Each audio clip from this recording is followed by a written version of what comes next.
시간 선입견을 버리면 진짜가 보인다.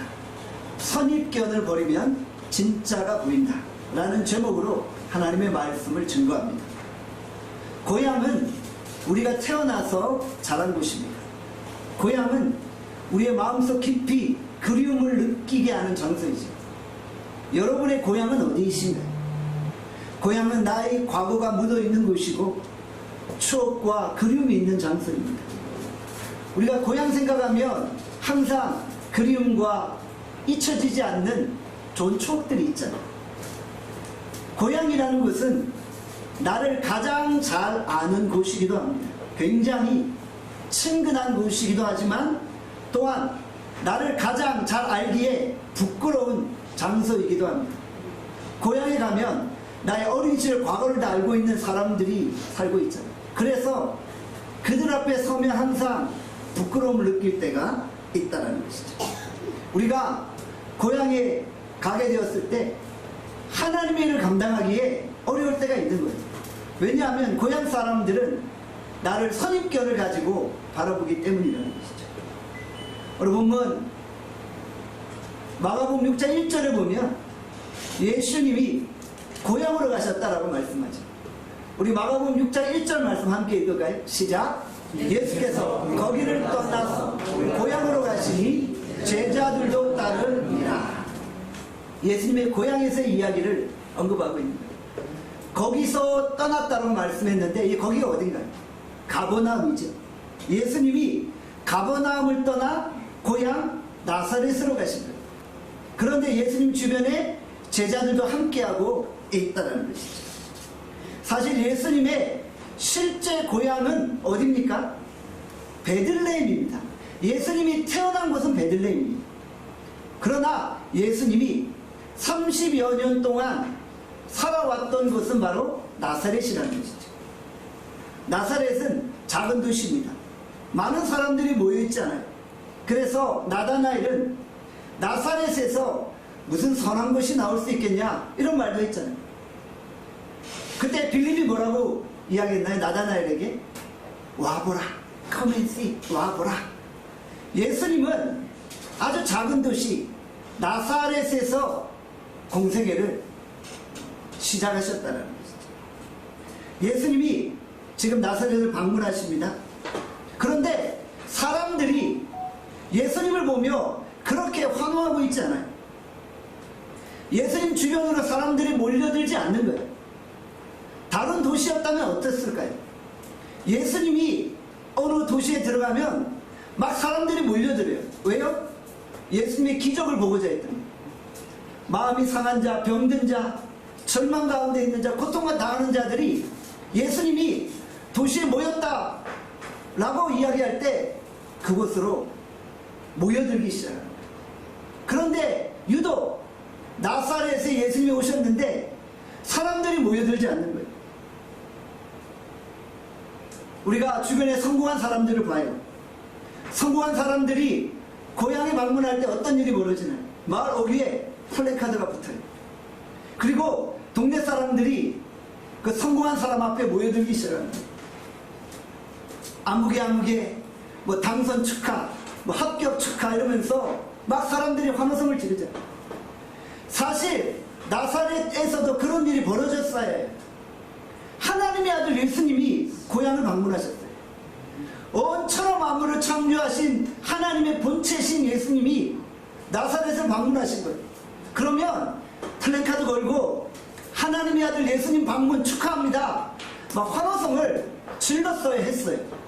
그런데 동네 사람들은 하나님의 아들 예수님을 본체 만취하고 있다는 것이죠. 사실 이 순간이 얼마나 영광스러운 순간이에요. 우리 고향 동네 대통령이 탄생했다라고 하면 동네가 막 들썩이잖아요. 그런데 정작 나사렛에서는 예수님을 배척하고 있다. 예수님을 거들떠보지도 않고 있었다라는 것이죠. 여러분들 그 이유가 무엇일까요? 바로 선입견 때문입니다. 예수님에 대한 익숙함 때문이었다. 마을 주민들이 예수님을 환영하지 않았어요. 그랬더니 예수님이 안식일에 직접 회당으로 가십니다. 회당으로 가셔서 사람들을 만나기 시작했다. 사람들이 예수님께 몰려들지 않자 예수님은 회당으로 가서 사람들을 만나게 되십니다. 오늘 본문 마가복음 6장 2절에 이렇게 말씀합니다. 우리 2절 말씀 함께 읽겠습니다. 시작. 안식일이 되어 회당에서 가르치시니 많은 사람이 듣고 놀라 이르되 이 사람이 어디서 이런 것을 얻었느냐. 이 사람이 받은 지혜와 그 손으로 이루어지는 이 권능이 어찌 됨이냐. 예수님이 직접 안식일에 회당으로 들어가셨어요. 사람들이 안 모이니까 직접 회당으로 가십니다. 사람들이 예수님의 가르침을 듣고 뭐라고 말합니까? 이 사람이 어떻게 이런 지혜와 권능으로 행할 수 있느냐. 깜짝 놀란 거예요. 나사렛에 있는 고향 사람들이 예수님을 보며 놀란 거예요. 예수님의 입으로 나오는 하나님의 지혜를 보고 놀랐어요. 이 사람이 어디서 이런 것을 얻었느냐? 깜짝 놀란 거예요. 이 사람의 지혜가 무엇이냐? 그리고 예수님의 권능을 가지고 놀라고 있는 거예요. 그 손으로 이루어지는 권능을 보며 깜짝 놀라요. 예수님이 병든 자의 손을 얹자 병이 치료되어져. 예수님이 귀신을 쫓아내는 권능으로 나타나십니다. 그래서 놀랍니다. 이것은 어느 누구도 부인할 수 없는 진리인 것입니다. 자기 눈앞에 하나님의 지혜가 나오고 있고 하나님의 권능이 나타나고 있는 거예요. 그들이 하나님의 권능과 지혜를 눈으로 보고 귀로 듣고 있는 거예요. 그런데 그럼에도 불구하고 나사렛 고향 사람들은 예수님을 받아들이지 않고 있다. 예수님을 거부하고 배척하고 있다. 왜 사람들이 모이지 않았어요? 예수님의 어린 시절을 그들은 알고 있기 때문입니다. 예수님에 대한 선입견 때문에 그가 무슨 큰 능력을 나타내는 선지자요, 큰 지혜를 가지고 있는 율법사냐고 생각했습니다. 사실 그 당시 지혜 있는 하나님의 말씀을 가르치는 자는 율법사나 서기관이나 바리새인이나 종교 지도자들이었죠. 그런데 예수님은 그런 부류의 사람이 아니었던 거죠. 예수님은 그냥 목소에 불과했던 거예요. 예수님은 그들이 보기에 율법을 가르칠 만한 지혜 스승이 아니었다는 것입니다. 그래서 예수님의 어린 시절을 안 고향 사람들은 예수님의 지혜와 권능을 인정하고 있지 않다. 그들이 보고 듣고 있음에도 불구하고 인정하지 않으려고 합니다. 그들의 머릿속에 선입견이 있으니까 하나님의 아들 예수와의 역사적인 만남도 부인하고 있는 거예요. 그들은 지금 엄청난 역사적인 순간을 경험하고 있는 거예요. 자신들이 함께했던 그 목수의 아들 예수가 하나님의 아들임을 그들이 목격하고 있어요. 그런데 그 예수를 인정하지 않고 있다는 거예요. 선입견을 가지면 아름다운 만남을 이룰 수 없습니다. 정말 이 역사적인 만남의 순간 우리가 선입견을 가지고 사람을 바라볼 때 그 만남은 이루어지지 않는다는 거예요. 만남의 복은 선입견을 버릴 때 이루어지는 것입니다. 선입견을 가지면 뻔히 보이는 것도 보이지 않게 되는 것이죠. 그래서 오늘 제목이 무엇입니까? 선입견을 버리면 진짜로. 여러분들 우리가 세상을 사는 이 지혜도 마찬가지예요. 우리 어떤 사람을 선입견으로 바라보면요, 그 사람 안에 있는 그 능력을 우리가 발견해내지 못해요. 진짜를 발견해내지 못합니다. 그런데 선입견을 버리면 진짜를 보게 됩니다.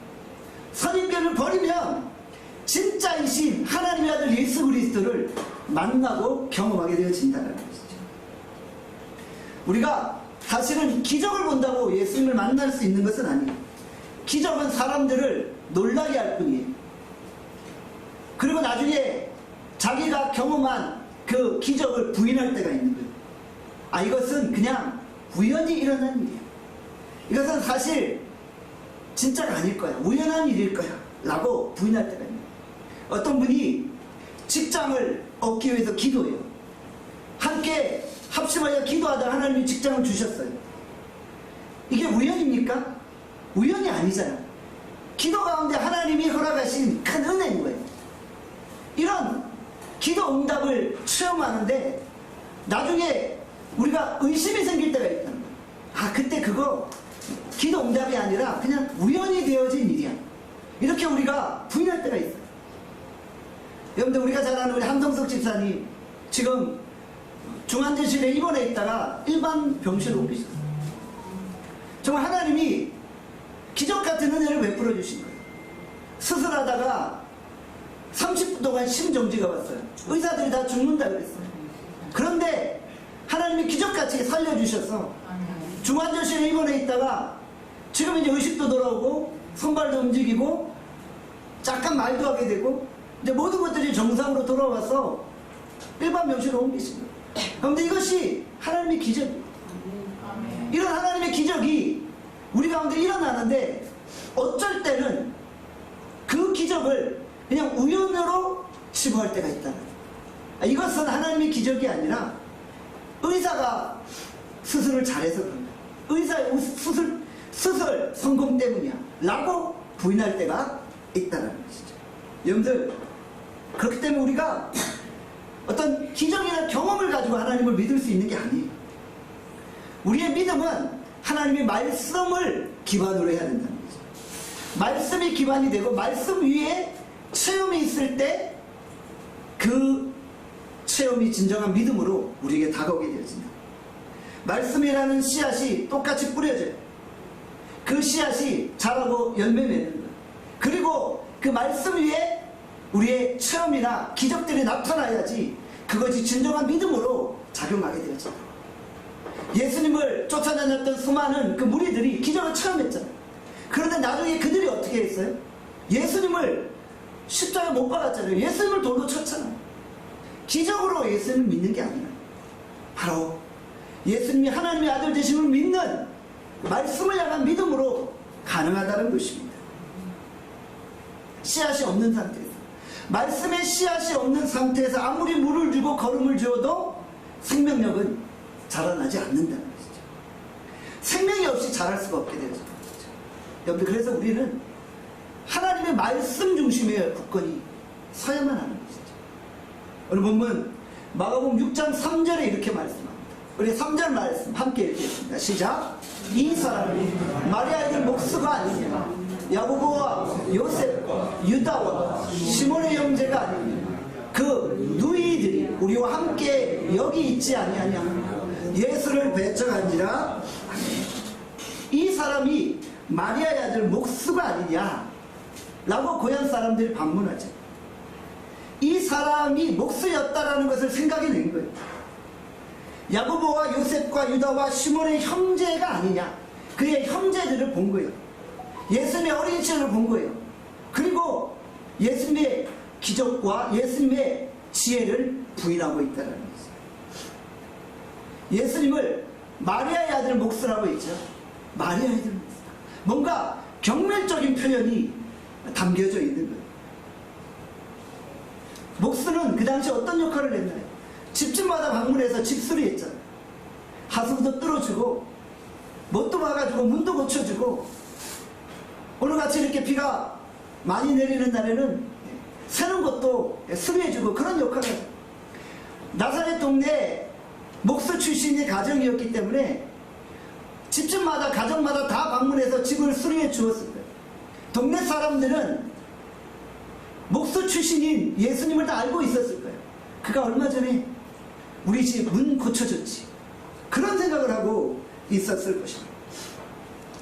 그런데 목수가 뭘 가르칠 수 있겠어? 목수가 무슨 토라의 말씀을 알고 모세 오경을 알고 율법을 알겠어? 그런 율법 교사가 아니야. 그는 그냥 목수야 라고 예수님을 배척하고 있는 거예요. 여러분들, 잘 아는 것 때문에, 익숙한 것 때문에 우리가 하나님의 아들을 배척했습니다. 여러분들, 우리가 주변에서 전도할 때 이런 분들이 있어요. 내가 교회를 잘 안 돼요. 내가 기독교를 잘 안 돼요. 난 그래서 예수를 안 믿고 기독교를 안 믿는다는 거예요. 자, 알기 때문에 안 믿는다는 거예요. 자세히 들어보면은 진짜 믿는 게 아니라 이렇게 주워 들은 것들이 많이 있는 거예요. 그러니까 아는 것 같은데 사실은 모르는 거예요. 그러니까 기독교에 익숙하지만 진짜를 모르는 거예요. 그래서 예수를 안 믿게 되죠. 여러분들, 우리가 너무 익숙하기 때문에, 너무 안다고 생각하기 때문에 진짜 예수님을 못 만날 수 있다는 것이죠. 우리가 익숙한 것과 결별하는 것, 익숙함에 더, 선입견의 덫에서 벗어나야만 하는 거죠. 소크라테스가 뭐라고 했나요? 내 자신을 알라고 했잖아요. 이게 무슨 말인가요? 우리가 모르고 있다는 것을 인정할 때 진정한 알미 있다는 거예요. 내 자신을 아직 모르고 있다는 거예요. 그러니까 너 자신을 먼저 알라. 네가 너 자신을 모르고 있다는 것을 알 때, 그때 비로소 진리를 발견할 수 있다는 거죠. 선입견 때문에 자기가 지금 보고 느끼고 듣고 나타나는 현상들을 부인하는 것, 이것은 참으로 어리석다. 마을 주민들은 하나님의 아들 예수님을 만나는 것에 대해 선입견이 있었기에 장애를 받았다는 것이죠. 오늘 우리 가운데 이런 분들이 있어요. 어떤 목사님이 있어요. 이분이 과거에 건단 출신입니다. 주목배 주신입니다. 그래서 설교할 때 보면 항상 이 설교가 거칠어요. 말이 거칠고 말이 막 세요. 그래서 이분의 과거를 아는 분들은 그분을 목사로 인정하지 않으려고 할 때가 있다. 아니, 저 사람 나하고 같이 옛날에 주목세계에 놀았던 사람입니다. 저가 무슨 앞에서 설교를 한다. 나는 인정할 수 없어. 이럴 때가 있다는 거예요. 오히려 그런 분들이 하나님께 귀하게 쓰임받을 수 있잖아요. 그런 분들이 설교할 때, 그런 분들이 사역할 때 더 많은 사람들이 회심하는 역사가 일어날 수 있잖아요. 그런데 그 사람의 과거를 아는 사람들은 그의 설교나 그의 말씀들을 부인하게 될 때가 있다는 것이죠. 자꾸 그의 과거가 생각나 하나님의 능력과 역사를 부인하게 됩니다. 여기 계신 분들은 저의 과거를 잘 모르시잖아요. 그러니까 제가 설교할 때 은혜 받으시기를 바랍니다. 여러분들, 너무 많이 알려고 하면 안 돼요. 과거를 너무 많이 알면 그 과거가 내 인생의 발목을 잡게 되어진다. 과거가 우리를 은혜 받지 못하는 길로 인도할 수 있다는 사실을 우리가 기억해야 된다. 여러분들, 우리가 선입견을 버리고 익숙함을 버리고 하나님이 일하시도록 우리 인생을 맡겨드리는 거예요. 오늘 하나님은 우리 가운데 일하세요. 그런데 우리가 하나님은 이런 분이시야 라고 우리가 하나님을 제한해서 하나님이 일하심을 막을 때가 있다. 여러분, 이것이 전통이요, 여러분, 이것이 신앙일 수 있는 거예요. 예를 들면 이런 거예요. 우리가 소위 말하는 개혁주의 신앙, 이런 것이 때때로 하나님의 역사를 제한할 수 있다는 거예요. 여러분, 이것을 인정하셔야 돼요. 오순절 신학이 하나님의 역사를 제한할 수 있다는 거예요. 여러분들, 우리가 이런 신학이나 전통이나 학문의 한계를 뛰어넘어야 돼요. 하나님은 오늘도 자유자재로 역사하십니다. 하나님은 오늘도 우리 안에서 자유자재로 일하시고 계세요. 그런데 우리가 자꾸 제한하고 하나님이 이렇게 하지 않는 분이야, 하나님은 그럴 수 없어 라고 부인하고 배척할 때가 있다는 것이죠. 유대인들이 그랬잖아요. 유대인들은 구약에 대한 선입견을 가지고 있어요. 토라의 말씀에 대한 선입견을 가지고 있어요. 그래서 약속의 성취로 오신 예수님을 부인하고 거부한 거죠. 그들의 선입견을 보면 메시아 예수 그리스도는 저런 분이 아닌 거예요. 풍채도 보잘것 없으시고 외모도 보잘것 없으시고 저런 나사렛 출신의 목소의 아들이 무슨 구약에 약속된 메시아가 될 수 있어? 도저히 그런 일은 일어날 수 없어. 베들레헴에서 어떻게 구약에 약속된 메시아가 온단 말이야? 그건 불가능해. 이렇게 저들이 치부해버린다는 거야. 그래서 진짜 약속의 성취로 오신 예수님을 거부하고 받아들이지 않았다는 것이죠. 여러분들, 그러나 하나님의 말씀은 바뀌지 않잖아요. 신약에 예언된 그 메시아 예수 그리스도, 구약에 예언된 메시아 예수 그리스도가 신약에 약속의 성취로 오셨잖아요.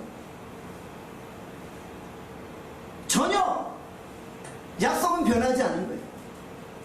약속을 받아들이는 우리 인간들이 자신의 전통과 자신의 신학으로 예수님을 거부했을 뿐이라는 것이죠. 진리의 말씀은 바뀌지 않았는데 진리를 담는 그릇이 바뀐 거예요. 그 그릇을 신봉하니까 그릇 안에 있는 내용은 우리가 받아들이지 못하고 했다는 것이죠. 자, 그래서 예수님이 뭐라고 말씀하십니까? 마가복음 6장 4절입니다. 마가복음 6장 4절 함께 읽겠습니다. 시작. 예수께서 그들에게 이르시되 선지자가 자기 고향과 자기 친척과 자기 집 외에서는 존경을 받지 못함이 없느니라 하시며, 사실 예수님도 인정하셨어요. 고향에서는 잘 안 되는구나. 하나님의 아들 예수님도 고향에서는 잘 복음 증거가 안 되는구나 인정하신 거예요. 내가 다른 지역에서는 참 많은 능력과 기적을 행했는데 나사렛에서는 잘 안 되는구나. 기적을 행하지 않을 거야. 이렇게 말씀하신 거예요. 예수님의 참된 의미가 무엇입니까? 우리가 다른 사람을 볼 때 과거에 연연하지 말아요. 과거를 가지고 그 사람을 판단하지 말아요. 우리가 옆 사람을 보며 하나님이 그 사람을 통해 지금 일하고 계심을 바라보시기를 바랍니다. 정말 그 사람의 진면목을 보기 위해서는 그 사람의 과거를 보지 말아야 합니다. 우리가 옆에 분들 정말 귀한 동력자인 줄 아시고 함께 동력하시고, 그리고 그분이 과거에 어떠했든지 그것 가지고 그분들을 판단하지 마시기를 바랍니다. 우리가 1년 전인가요? 한 분씩 한 분씩 나오셔서 개인 간증한 적이 있었잖아요. 이 간증의 위험성이 뭐예요? 간증을 하다 보면 자신의 과거가 나오잖아요. 그 과거를 알기 때문에 우리가 그 사람을 더 이해하고, 과거를 알기 때문에 그 사람을 더 우리가 이해하고 함께 협력할 수 있는 반면에 그 사람의 과거 때문에 이분이 저런 사람이었어? 그렇게 해서 오히려 그분과 좀 담을 쌓을 수도 있다. 그런데 이 담은요, 하나님이 주신 마음이 아니라 악한 영들이 주는 마음이에요. 하나님의 마음은 과거가 어떠하든 지금 하나님이 우리를 통해 일하고 계신다. 여러분들 우리 이마에다 공사 중 on construction 다 이렇게 써있잖아요. 하나님이 우리를 지금 만들고 계신 거예요. 과거에도 만드셨고 지금도 만들고 계신 거예요. 그렇기 때문에 우리가 어떤 사람을 바라볼 때 결코 그 사람의 과거나 익숙함이나 선입견을 가지고 바라보지 말아야 합니다. 오늘 하나님 우리 가운데 일하고 계십니다. 하나님은 우리 가운데 일하고 계십니다. 오늘 우리가 이런 하나님의 역사하심으로 사람들을 바라볼 수 있게 됩니다. 우리 사람들이 우리 어떤 공동체 안에서 생활할 때요, 이분이 어떤 실수를 한 가지 하면 그 다음부터 그 사람을 안 믿는 경우가 있어요. 지난번에도 그렇게 했으니까 저 사람 안 믿어. 또 그럴 거야. 이런 여러분의 편견에서 벗어나기를 바랍니다. 사실 사도 바울도 그렇게 해서 실수했잖아요. 사도 바울이 1차 선교여행 때 마가와 바나바와 더불어 선교사를 잘 감당했는데 마가 요한이 어떻게 됐어요? 1차 선교여행 때 중도에 힘들어서 포기했잖아요. 그게 어떻게 보면 사도 바울에게 선입견이 되었던 거예요. 2차 선교여행 때 바나바가 우리 마가 요한 데리고 2차 선교여행 같이 가자 그랬더니 사도 바울이 뭐라고 해요? 걔 안 돼. 걔 들어갈 수 없어. 왜냐하면 1차 선교여행 때 힘들어 도망갔잖아. 2차 선교여행 때도 또 그럴 수 있으니까 안 돼 라고 선을 그어버렸잖아. 사도 바울이 사실 칼같은 사람이잖아. 칼같이 끊어버렸잖아. 여러분들 그것이 하나님의 마음은 아니었다. 물론 교회 사역을 하면서 단호하고 칼같이 끊어야 될 순간이 있어요. 그렇지만 우리가 주회를 감당하면서 과거의 실수에도 불구하고 하나님이 그 사람을 통해 다시 일하고 계심을 바라보는 눈도 필요하다. 그러니까 두 가지가 다 필요하다는 거예요. 오늘 우리가 옆 사람을 과거를 통해 바라보지 마시고 하나님이 그 사람을 통해 일하고 계심을 바라볼 수 있기를 바랍니다. 마가복음 6장 5절에서 6절입니다. 우리 같이 한번 읽겠습니다. 시작.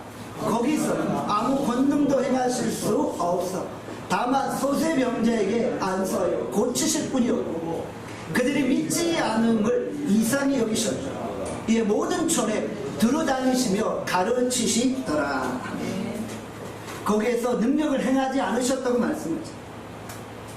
무슨 이야기입니까? 저들이 불신함으로 안 믿으니까 기적을 행하실 수 없었던 거예요.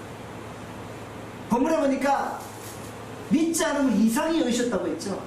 예수님이 안 좋은 쪽으로 깜짝 놀라신 거예요. 저들의 불신함을 보며 깜짝 놀라신 거예요. 저들이 어떻게 지혜를 보고 기적을 보고 권능을 보면서도 안 믿을 수 있을까? 깜짝 놀라신 거예요. 그래서 나사렛에서는 아무 권능도 행하지 않으시고 소세 병자에게만 안수하여 그들을 치료하셨다는 거예요. 선입견을 가지고 있었기에 많은 나사렛 동네 사람들이 모이지 않았어요. 소수의 사람만 예수님께 나와 치료함을 받았다는 거죠. 예수님이 여기서 고향 사람들을 보면서 안타까우셨던 거예요. 그들이 믿지 않음을 이상히 여기셨다라는 말씀은 예수님의 안타까움이 느껴지는 순간인 거예요. 예수님은 사람들의 마음과 심정과 패구를 감찰하시잖아요. 나사렛 동네 사람들이 문제가 없었겠어요? 문제가 없는 사람이 없잖아요. 그 동네 사람들도 다 병 때문에 신음하고 자녀 문제 때문에 신음하고 인생의 여러 가지 고난과 역경 때문에 지쳐 있었을 거예요. 예수님은 그들의 마음을 보고 계셨어요. 다 알고 계셨어요. 예수님이 뭐라고 생각하셨을까요?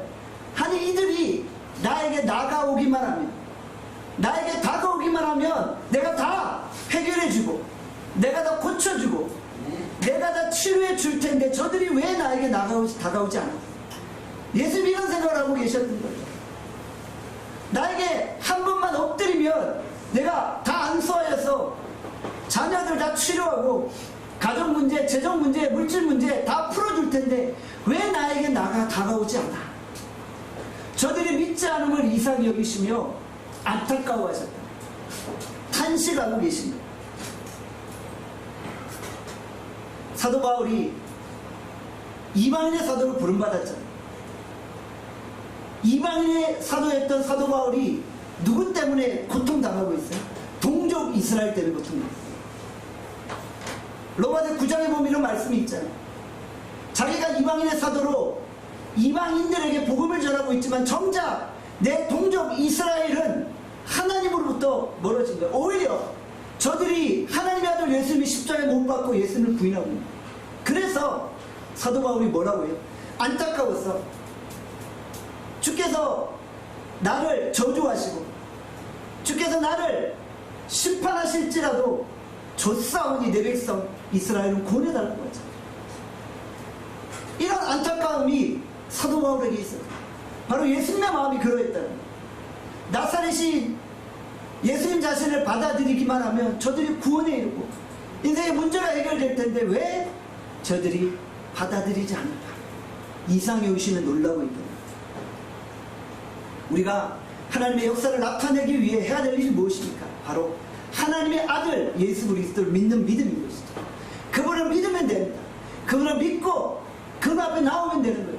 그분의 지혜와 그분의 권능과 그분의 능력을 믿고 그분 앞에 엎드리면 되는 것입니다.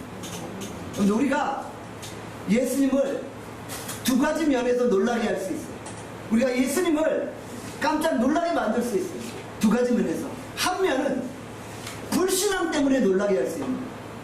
너무 불신앙이 극에 달아서 주님이 깜짝 놀라실 수 있는 거예요.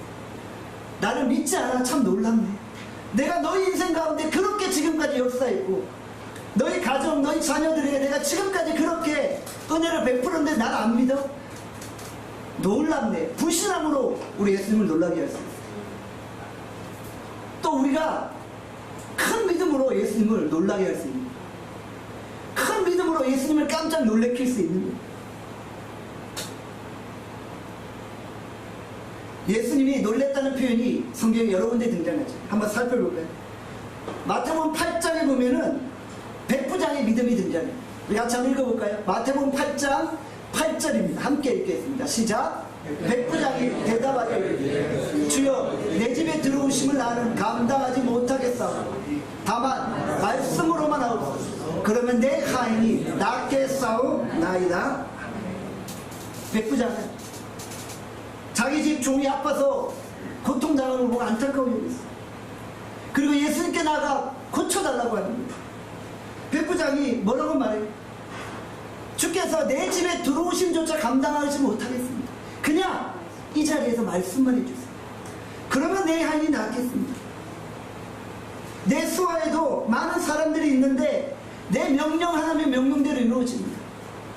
당신은 병을 지배하는 하나님의 아들 예수 그리스도가 아니십니까?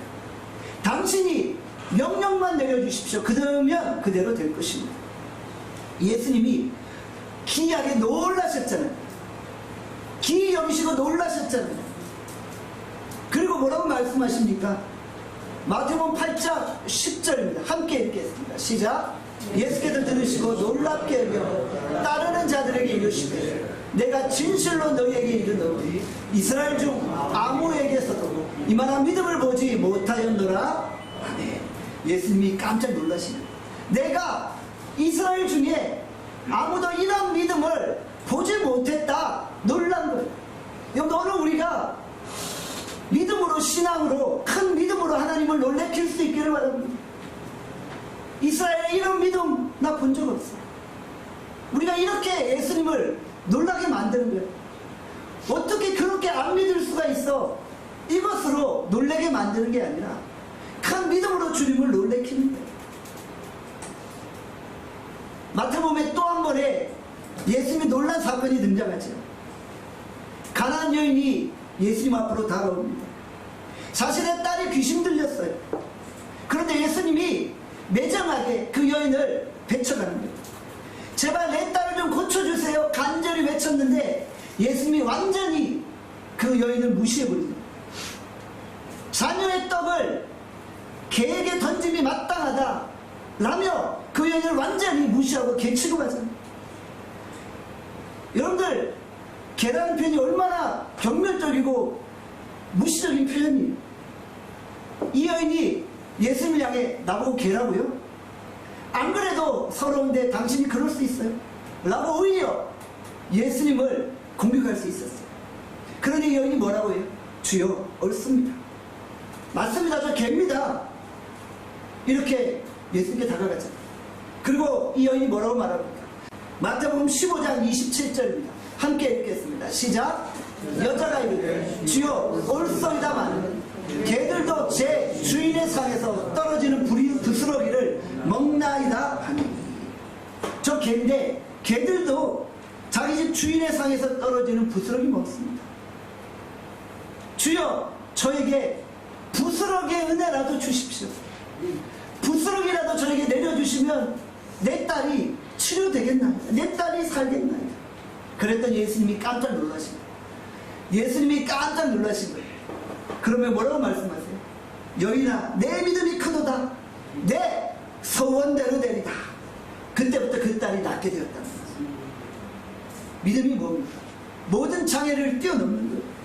나를 무시하는 장애를 뛰어넘는 거예요. 나를 모욕하는 장애를 뛰어넘는 거예요. 나를 기분 나쁘게 하는 장애를 뛰어넘는 거예요. 그리고 은혜의 자리로 나가는 거예요. 주님, 내가 주님 앞에 믿음으로 나갑니다. 내가 주님 앞에 믿음으로 걸어갑니다. 주님을 믿음으로 놀라게 하겠습니다. 그때 주님이 내 믿음대로 될지어다 라고 말씀하십니다. 믿음만큼 일할 수 있는 거예요. 믿음은 우리를 축복으로 인도한다는 사실입니다. 우리가 백부장처럼 가나안 여인처럼 믿음으로 새 출발합시다. 우리의 사업도 우리의 직장생활도 우리가 믿음으로 다시 한번 시작해 나갑시다. 하나님이 우리에게 믿음의 토양을 허락해 주십시오. 우리가 선입견을 버려야만 예수님과의 만남이 이루어지는 것입니다. 과거에 내가 들어왔던 그 예수님이 아니라 오늘 내게 역사하시는 예수님을 만나는 겁니다. 과거의 예수님이 비록 나에게 이렇게 역사했을지라도 오늘 주님은 내 인생에 새로운 역사를 이루십니다. 과거에 내 인생에 이런 어려움들을 허락하셨을지라도 그래서 지금도 여전히 주님은 역사하지 않으셔. 이게 아닙니다. 오늘도 주님이 일하고 계세요. 우리한테 크고 놀라운 일을 허락하실 것입니다. 오늘 우리가 이 믿음으로 나아요. 선입견을 버리고 하나님의 말씀을 붙듭시다. 우리가 믿음으로 주님을 놀래킵시다. 오늘도 우리가 큰 믿음으로 주 앞에 나아가 주님의 그 역사를 이루어낼 수 있기를 주님의 이름으로 축원합니다. 기도하겠습니다. 오늘 이 시간 주께서 우리에게 허락하신 말씀 생각하며 기도합니다. 하나님, 오늘 우리가 선입견을 버리고 진짜를 보게 알려주시오. 진리고 진짜 되신 예수님을 진정 우리의 삶 가운데 경험하게 알려주시기를 원합니다. 하나님, 우리가 예수님을 경험하고 예수님 앞에 큰 믿음으로 나가 인생의 역전을 경험케 알려주시오. 하나님, 우리 가운데 주님 친히 말씀하여 주시고 우리 안에 말씀의 능력으로 함께 일어나고 이 시간 다 함께 주여 한번 외치고 통성으로 기도하겠습니다. 함께 주여 한번 외치고 기도합니다. 주여.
우리가 선입견을 버리고 하나님의 아들 예수 그리스도를 만나기를 원합니다.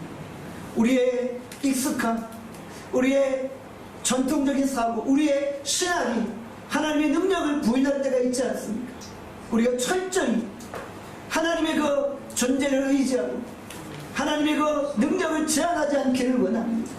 하나님은 우리 가운데 역사하여 주시고 우리가 주님을 바라보며 큰 믿음으로 행하고 큰 믿음으로 걸어갈 수 있도록 은혜 베풀어 주시옵소서. 오늘 주님이 우리를 안타까움으로 바라보십니다. 주님 앞에 나올 때 인생의 문제들이 해결되는데 저들이 나를 믿지 아니하고 이상하게 여기고 있음을 안타까워하십니다. 오늘 우리가 주님 앞에 나와 인생의 문제를 해결받게 하여 주시옵소서. 내 믿음이 크도다, 내가 너를 구원하겠노라 말씀하시기 하나님, 우리가 주님 앞에 언제나 믿음으로 걸어가게 하여 주시옵소서. 감사드립니다. 예수님의 이름으로 기도합니다.